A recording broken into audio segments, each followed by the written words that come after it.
Je suis donc ravi de vous accueillir pour ce nouveau webinaire. Aujourd'hui, on va parler d'un thème un petit peu provocateur. On va se poser la question d'est-ce qu'il faut interdire les applications cloud. Je suis sûr que naturellement, vous pensez que c'est une idée un peu saugrenue, puisque les applications cloud sont au cœur de notre expérience quotidienne dans l'entreprise, quelle que soit la taille des entreprises d'ailleurs. Pourquoi ce type d'acteur?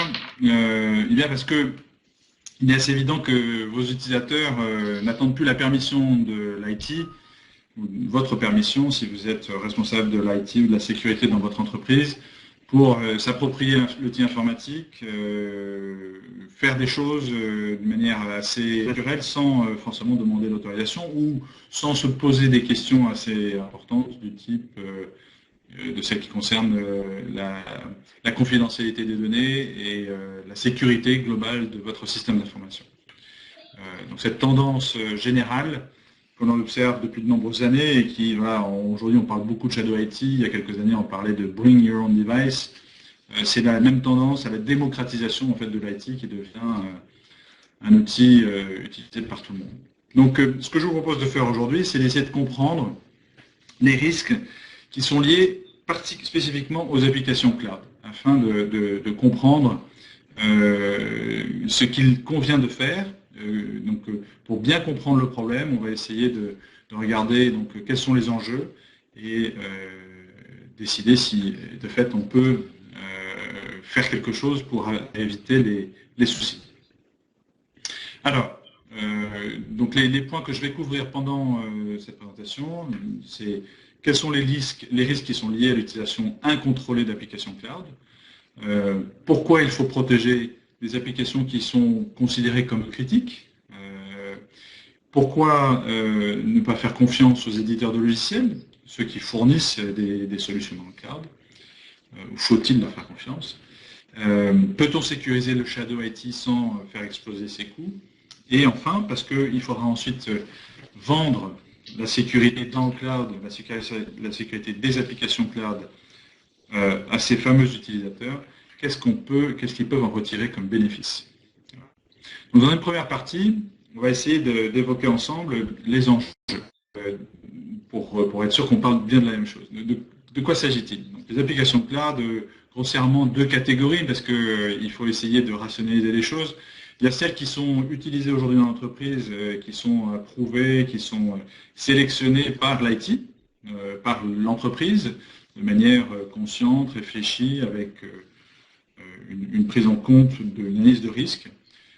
Donc c'est tout ce qui est CRM, automatisation des actions marketing, ressources humaines, bureautique, avec un certain nombre de solutions qui sont disponibles dans le cloud et qui sont natives cloud.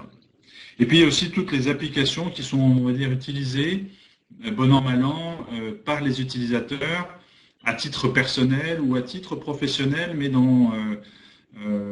sans forcément que ces solutions aient été choisies, sélectionnées, analysées, et que des mesures, une politique de sécurité aient été mises de la pérennité, de la sécurité de l'entreprise. Et là, j'ai cité un certain nombre de types d'applications cloud qui sont utilisées quotidiennement dans les entreprises. Il y en a d'autres, tout ce qui est partage de fichiers, éventuellement compression, synchronisation d'agenda, création d'événements, synchronisation création de moyens de communication partagés, collaboratifs, avec des réseaux d'entreprises, avec des wikis et autres outils de ce genre. Toutes les applications cloud, elles sont utilisées aujourd'hui dans toutes les entreprises et la liste s'allonge quotidiennement. Ces applications cloud sont une proie facile. D'abord parce que, comme toutes les applications web, elles sont vulnérables. Ensuite, parce qu'elles sont de fait attaquées de manière automatisée par des robots qui sont attaquants, qui ciblent spécifiquement une entreprise, voire une personne au sein d'une entreprise. C'est à la fois l'application elle-même, l'application cloud, donc le côté serveur, qui peut être attaqué directement, mais aussi de manière indirecte et par l'intermédiaire des utilisateurs ou des devices, en anglais, qui servent à se connecter à ces applications, le poste client lui-même qui peut être le vecteur d'une attaque. Et ce qui est intéressant de remarquer, c'est que peu de ces applications cloud, finalement, sont protégées aujourd'hui, sont contrôlées aujourd'hui. Alors là, il y a de multiples raisons à cela. La première à laquelle je pense, c'est que peut-être on a confiance naturellement dans les éditeurs de logiciels qui fournissent ces applications dans le cloud, en se disant qu'ils ont investi, ils ont fait ce qu'il fallait pour protéger nos données, pour protéger leur système des attaques. C'est une hypothèse qui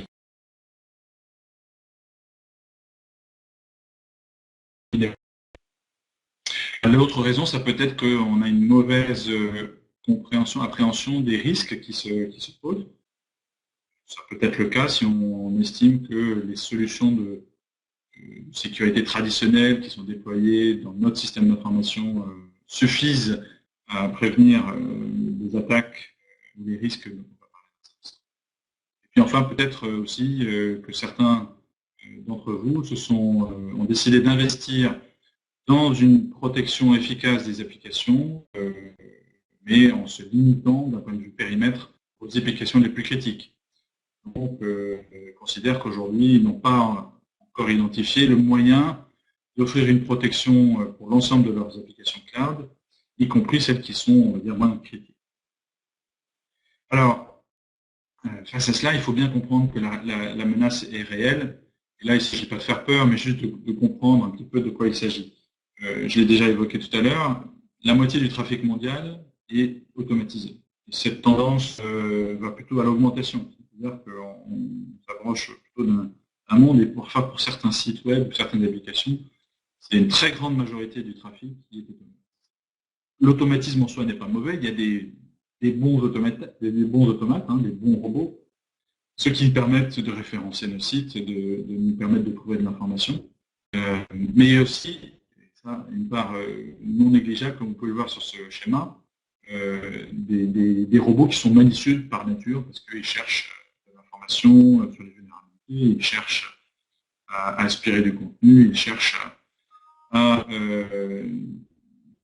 identifier des failles. Cela dit, pourquoi est-ce qu'on a des attaques? Eh bien, on a des attaques parce que d'une part, les sites web modernes, les applications cloud utilisent des techniques de vulnérabilité, qui donnent lieu à des vulnérabilités.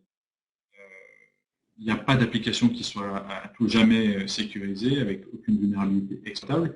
Et il y a dans le domaine de l'interactivité entre l'utilisateur et une application cloud de multiples points qui permettent de tenter des choses si on est un attaquant pour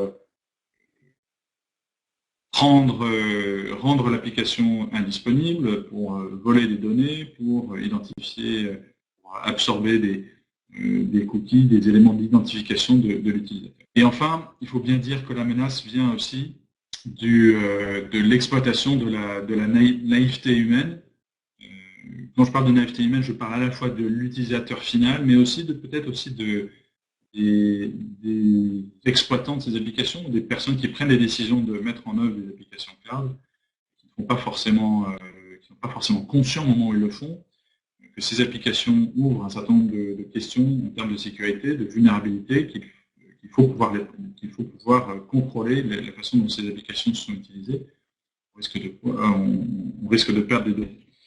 Et du côté de l'utilisateur, clairement, l'utilisation systématique de mots de passe triviaux à deviner, ou le même mot de passe est utilisé sur de multiples sites, dont certains peuvent être des sites importants d'un point de vue confidentialité des données.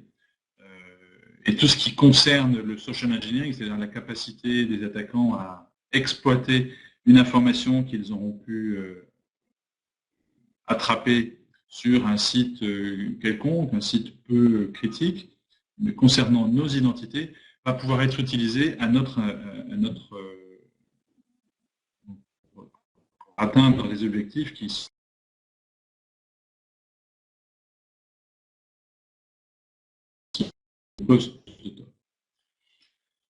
Alors, pour ça, je voudrais faire prendre conscience que enfin, c'est quelque chose que vous savez, mais nos données personnelles aujourd'hui, quelle que soit la nature de ces données, notre identité numérique, nos données personnelles de type qui permet de nous identifier, nos communications, nos paiements, nos données médicales, nos emails, toutes ces informations sont au cœur de notre interaction numérique avec le reste du monde, dans notre vie privée comme dans notre vie professionnelle, des informations qui sont échangées, qui sont partagées via de multiples applications, que ce soit des applications mobiles, des applications traditionnelles client-serveur ou des applications web.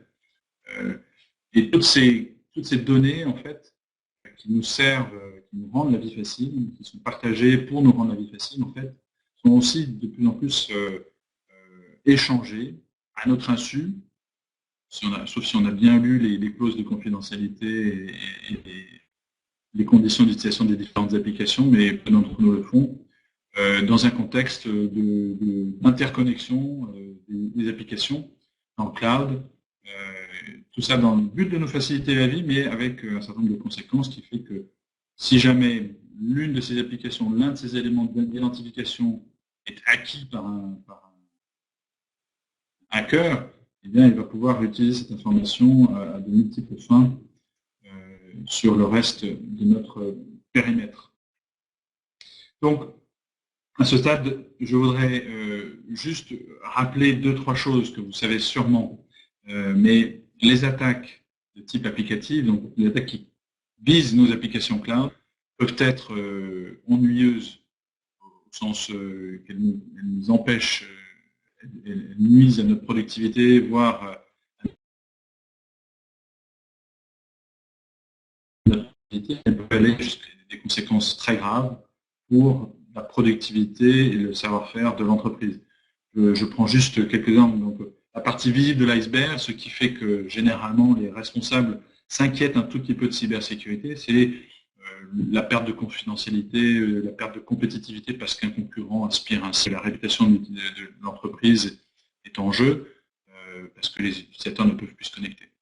Et là, quand je disais que c'était ennuyeux, on va dire problématique, c'est une problématique qui peut déjà en soi justifier un investissement pour vérifier, pour s'assurer qu'on sécurise ces applications. Néanmoins, les attaques qui visent les applications web, les applications cloud, les applications mobiles qui utilisent des web services, peuvent aller beaucoup plus loin que ça. Elles peuvent aller vers le vol de données personnelles, l'infection systématique de tous les visiteurs d'un site web, la compromission des clients qui permettra ensuite de se présenter comme étant l'utilisateur légal ou légitime de l'application, jusqu'à la prise de contrôle du serveur web ou du site qui permet de faciliter les échanges, l'interruption complète des opérations informatiques et la destruction même de l'outil et des données. C'est ce qui est arrivé à un certain nombre d'entreprises récemment. Je ne vais pas mentionner d'exemples précis, mais néanmoins, vous avez tous en tête ce genre d'exemple. Je vais en prendre quelques-uns quand même pour rappeler le côté très dramatique et concret de ces attaques. 3 exemples. Le premier, le vol de données personnelles. Vous avez tous entendu parler de l'histoire de Ashley Madison. 37 millions de comptes quand même qui ont été dérobés, dont l'information a été publiée ensuite sur Internet, dont 260 000 en France. À la base de cette attaque, une simple injection SQL sur une application pourtant on aurait pu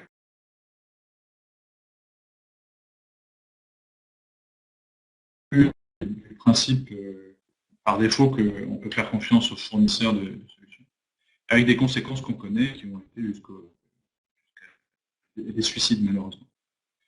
Un autre exemple plus récent, infection d'un site vulnérable. Il y a des logiciels aujourd'hui qui exploitent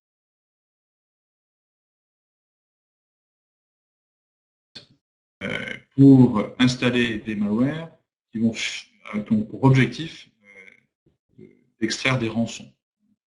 On a sûrement entendu parler de ça, ce qu'on appelle ransomware en anglais. Et l'idée, c'est que vous êtes prisonnier d'une vulnérabilité, parce que vous avez une vulnérabilité que vous n'aviez pas fixée sur votre site web, sur votre application, vous êtes prisonnier d'un un attaquant qui va vous faire chanter. Et malheureusement, une fois qu'on est pris, c'est très difficile de s'en défaire. Et enfin,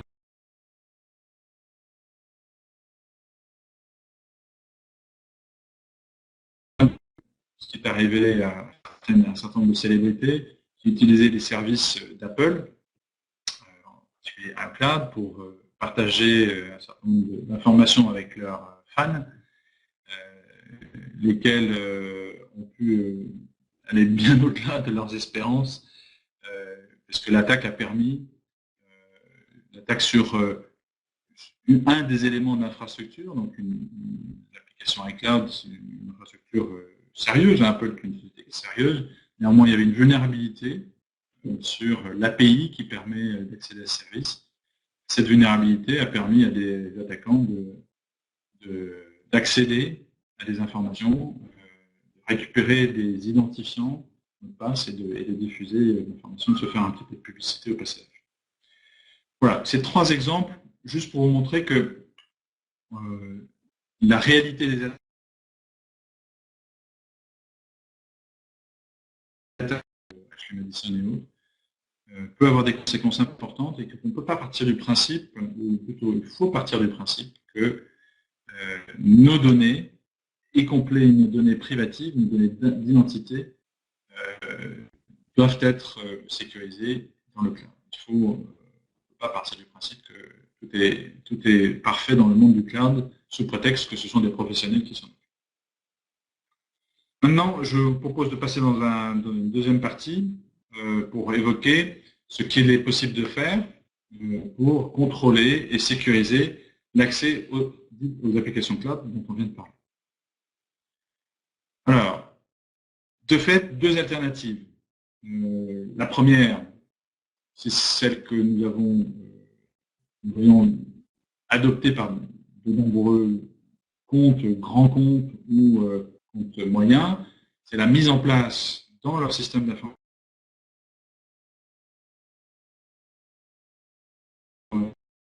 qui peut être hébergé dans l'entreprise, ou chez un hébergeur, ou dans un cloud public tel que Azure ou Amazon, managé par l'entreprise elle-même ou par un prestataire de service, mais qui va permettre surtout de mettre en place une politique de sécurité spécifique pour chaque application ou chaque type d'application, y compris les applications cloud, en mettant en œuvre une politique très ajustée, qui va regarder le comportement des utilisateurs dans le contexte dans lequel ils opèrent et qui va permettre de programmer ou de préprogrammer la réaction, c'est-à-dire comment on va traiter l'évolution du comportement des utilisateurs dans le contexte de ces applications.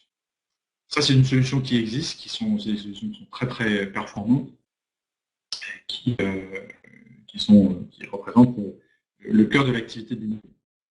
Il y a une autre façon de le faire, qui est entre guillemets récente, puisque le est offert, je dirais, au grand public depuis seulement quelques mois, après avoir été testé longtemps dans nos laboratoires et sur les clouds.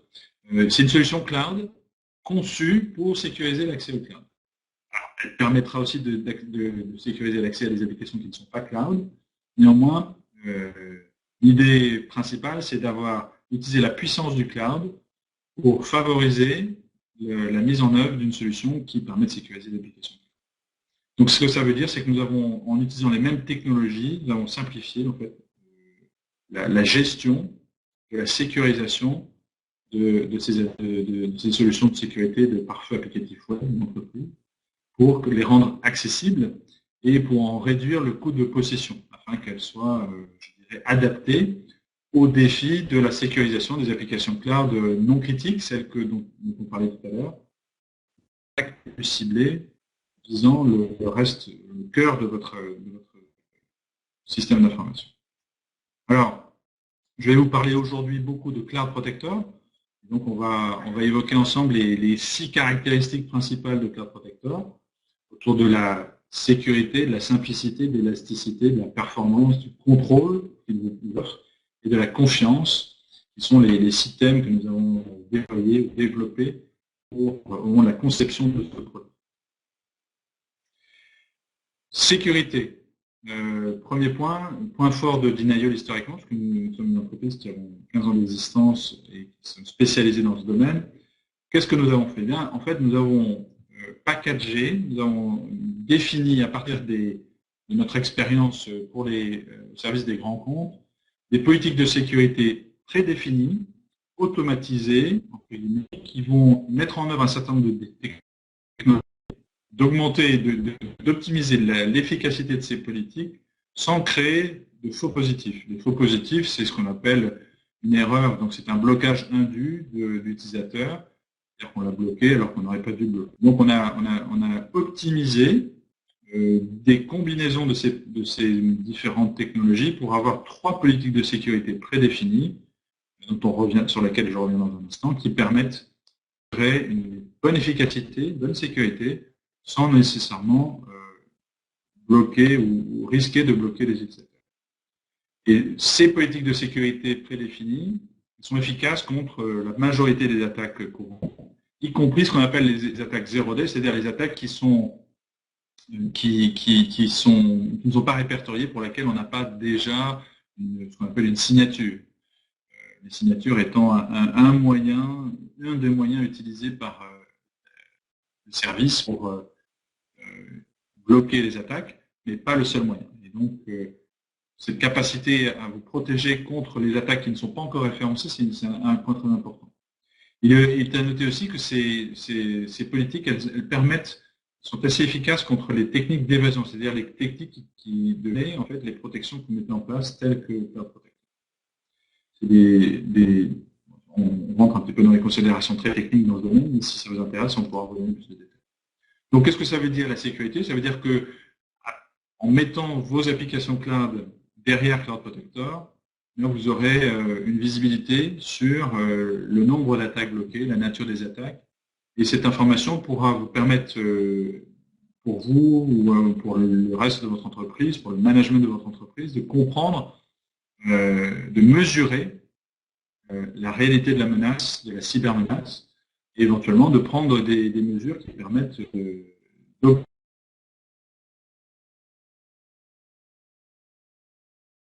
mesures d'éducation,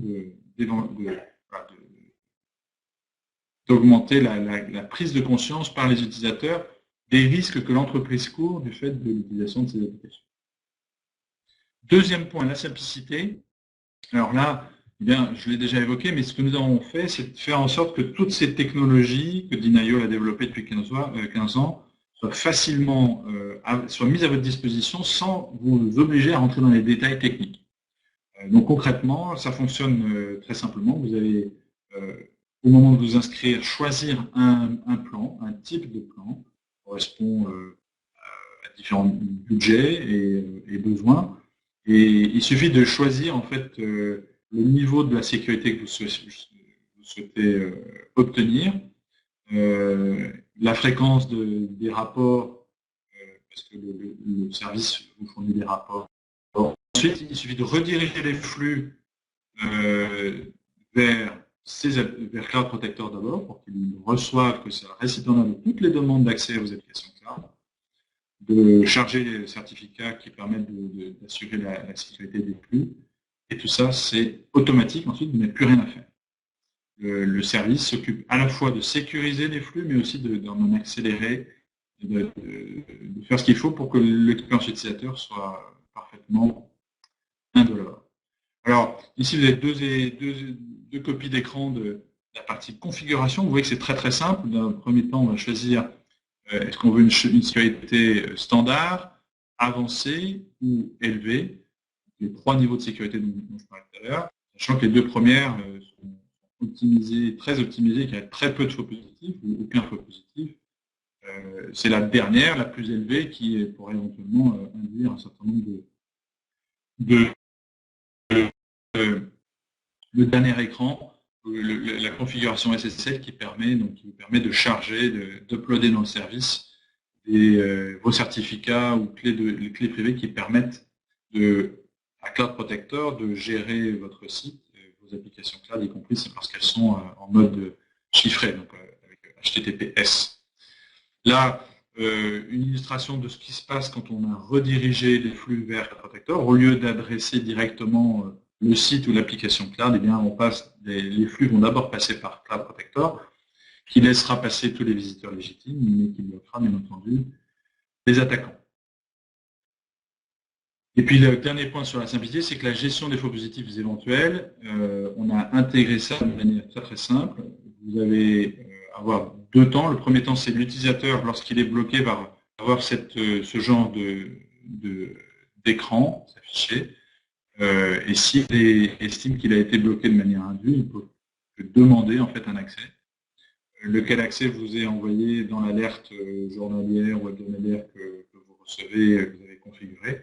Et vous permet ensuite à la personne dans votre organisation qui est responsable de la maintenance du service d'autoriser ou pas un certain nombre de ces requêtes qui ont été bloquées par le logiciel, par le service. C'est l'idée que voilà, le service est aussi capable d'apprendre dans la durée, correspondre exactement aux besoins spécifiques de votre organisation, tout en gardant tout cela très simple. Troisième point, l'élasticité. L'élasticité, c'est quoi? C'est toute la puissance du cloud à votre service, donc un service qui est hautement disponible, qui évolue en fonction de l'évolution de votre trafic. Donc, si votre entreprise utilise de manière momentanée certaines applications cloud et puis un peu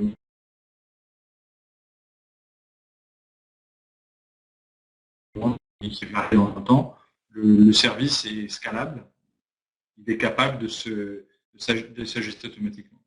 Il est aussi intelligent dans le sens où il va améliorer automatiquement votre sécurité, du fait que c'est le même service partagé par de nombreuses entreprises, de nombreuses applications cloud, de nombreux sites web qui s'améliorent dans le temps.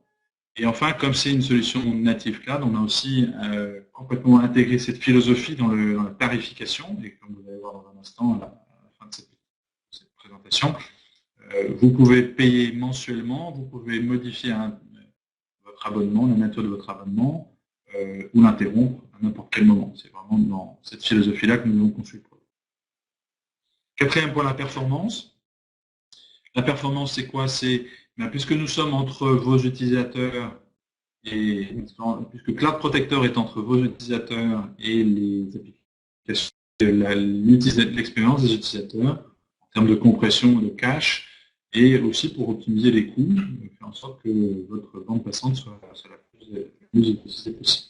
Le contrôle, c'est quoi? Cinquième point, eh bien, c'est la possibilité de surveiller, de voir en permanence comment les applications que vous souhaitez protéger sont utilisées par les utilisateurs, en termes de temps de réponse, en termes de trafic, en termes de qui sont les utilisateurs. Et, vous verrez ici de manière assez évidente qu'il n'y a pas que des utilisateurs humains qui tentent d'accéder à vos applications.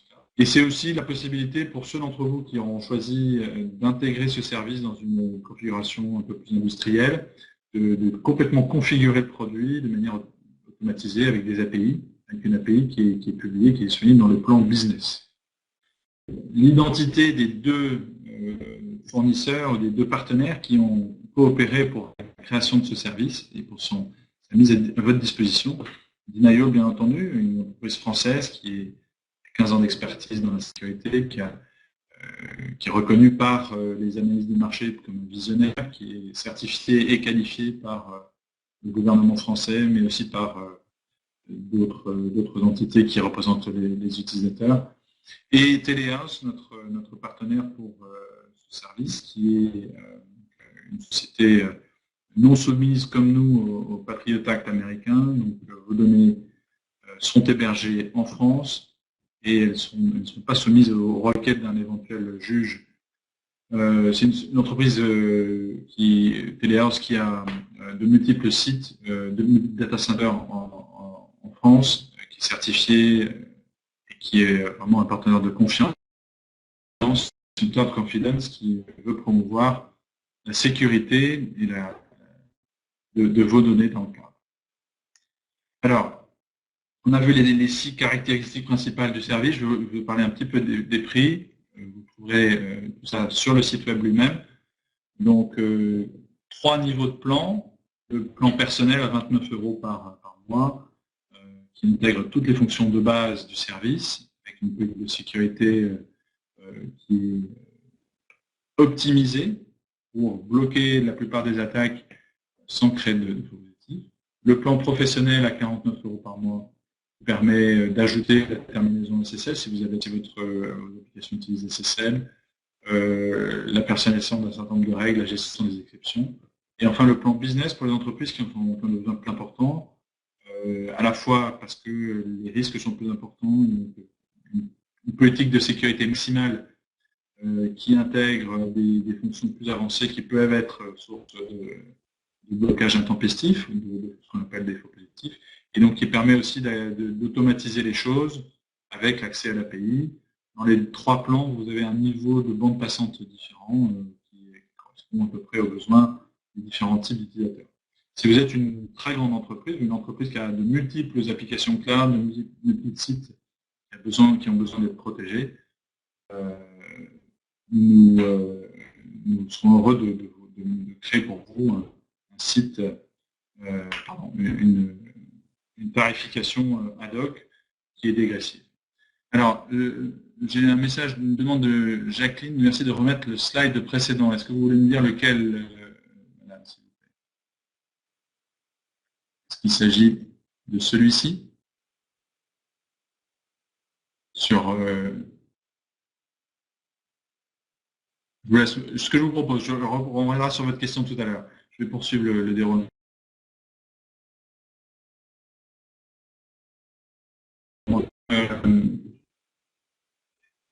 Donc, on a pris conscience des enjeux liés à l'utilisation des applications cloud. On a vu que ce qui est en jeu, c'est à la fois les données qui peuvent être échangées dans ces applications, mais aussi les identités qui sont très généralement partagées entre différentes applications, dont certaines peuvent être critiques, mais d'autres un peu moins.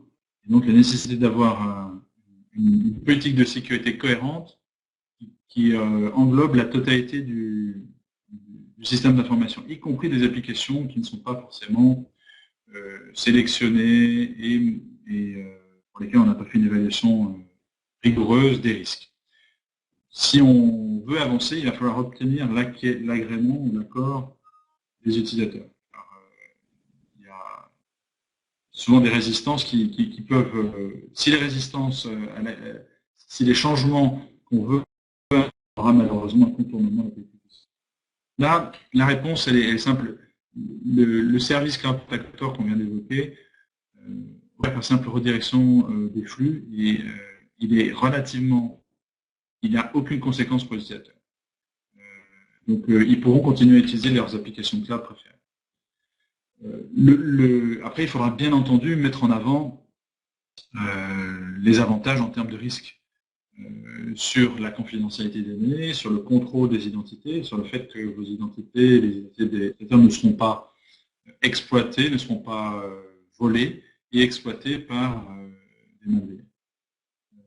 Il faudra aussi peut-être, il sera utile peut-être de mettre en avant le fait que avoir un point de contrôle de ces applications cloud, ça permet aussi d'identifier les comportements, on va dire, à risque, ceux qui nécessitent une prise en compte, une prise de conscience et un changement d'attitude dans l'entreprise en utilisant un certain nombre de... Et enfin, le troisième avantage important à mettre en avant pour les utilisateurs, c'est le coût de possession réduit de ce service par rapport à la solution que j'évoquais en début de cette deuxième partie, de mise en place d'une infrastructure dédiée de Web Application Firewall dans votre data center ou chez un hébergeur. Là, on a un coût de possession réduit parce que les prix sont adaptés. On peut aussi s'ajuster en fonction du nombre d'applications cloud qui sont à protéger. Et on a une administration qui est extrêmement simple, qui veut dire qu'il n'y a pas besoin de former quelqu'un. La gestion se limite à la réduction des faux positifs. Et ça, c'est relativement peu coûteux en temps. Voilà. Donc, pas pour conclure, mais pour résumer les avantages, parce qu'on pose la question, alors pourquoi Cloud Protector?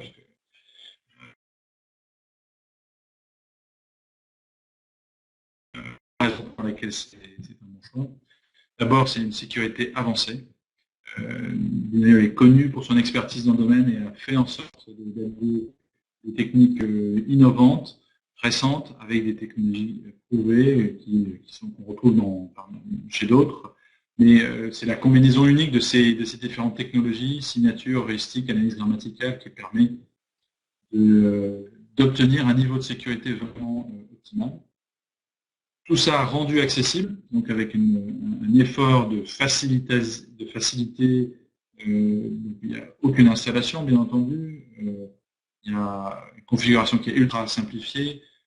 Tout ça est géré de manière automatique. C'est un robot, en fait, un robot chevaleresque, un robot qui essaye de travailler pour vous et qui est évolutif, qui s'améliore dans le temps et qui est extrêmement disponible puisqu'il s'appuie aussi sur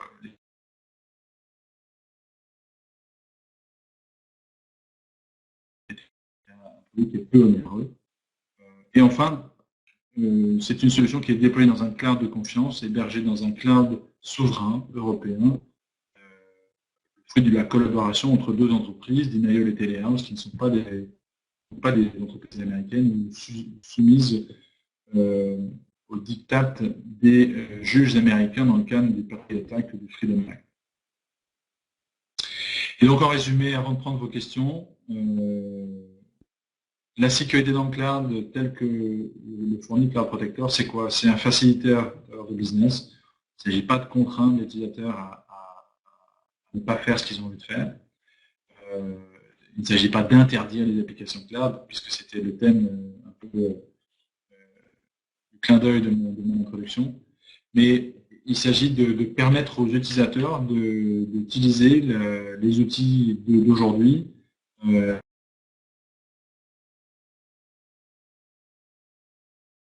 réputation de l'entreprise, faciliter les échanges, faire en sorte que les attaquants n'utilisent pas la fenêtre lorsqu'on a bien fermé la porte et qu'on a laissé la fenêtre ouverte. On prend le risque de mettre en péril l'ensemble du système d'information. Et c'est vraiment le cas. Le risque que représentent ces applications cloud sont généralement considérés comme peu critiques et donc on ne les protège pas.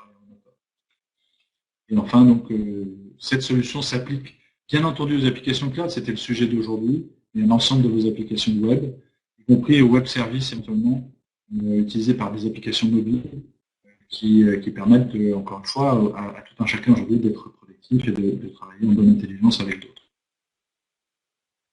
Alors, je vous invite à tirer profit d'une offre spéciale que nous avons mis en place avec Webikeo pour vous permettre de découvrir ce service. Donc, l'essai gratuit normalement est de 14 jours. Là, on a tombé à 30 grâce à ce code Webikeo 30 que vous pouvez taper dans l'interface du produit afin de bénéficier, de tester la solution gratuitement pendant 30 jours. Je vais revenir peut-être aux questions de tout à l'heure. Je vous invite, si vous ne l'avez pas déjà fait, Jacqueline, vous me posez la question de me demander de remettre un slide précédent. Si vous voulez me préciser lequel, je serais heureux de le faire et de répondre à une question sur ce sujet-là. Et encore une fois, si vous avez d'autres questions, vous n'avez pas encore tapé, n'hésitez pas. Je vous laisse mes coordonnées. Si vous avez besoin de plus de détails, je serai ravi à titre personnel ou de répondre à vos questions ou alors de vous mettre en rapport avec un membre de l'équipe d'Inayol pour vous accompagner, vous faire découvrir comment Inayol, avec Cloud Protector ou le reste de nos solutions, peut vous aider à sécuriser vos applications cloud, à sécuriser la réputation de votre entreprise. N'ayant pas d'autres réponses, nous allons considérer que j'ai répondu à toutes vos questions. Je vous remercie pour votre attention et je vous souhaite une excellente fin de journée. À très bientôt. Au revoir.